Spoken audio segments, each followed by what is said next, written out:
ఏమైనా గణపతి పెట్టద్దా? టైం దగ్గరకు వచ్చింది, ఆర్డర్ ఇచ్చేద్దాం పని.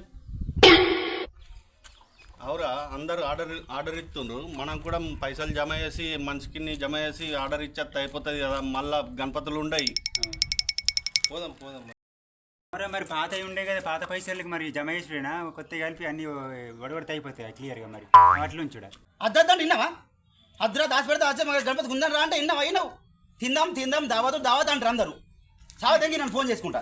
నేను అయిపోయి కదా పైసలు అంత పడితే 5 రూపాయలు 10 రూపాయలు ఉండే వచ్చాలి అంతే. అప్పుడు అందరు అన్ని తినడానికి సంపాదిస్తే తినంటారు. ఇప్పుడు జమ మళ్ళీ ఇప్పుడు కట్టు మనసు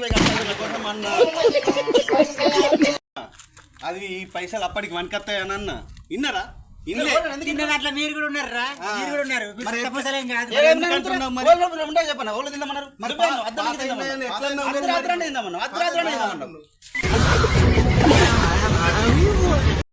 బాపు అయింది అది అయిపోయింది. ఇప్పుడు ఏం చేద్దామో చెప్పులే. ఏమంటావు అన్న దర్శన? ఇక మనిషికి నేర్చుకుందాం. ఇక ఆర్డర్ ఇచ్చేద్దాం కొన్ని. ఇవన్నీ చేద్దాం వినరా? కానీ కొంచెం ఆలోచించాలా. నేను చెప్పేది ఏంటంటే మన ఫ్యూచర్ గురించే కదా. ఇప్పుడు అప్పుడు మనం కలగపోనా ఈ మళ్ళీ జమ అంటే ఎంత కష్టం అవుతుంది.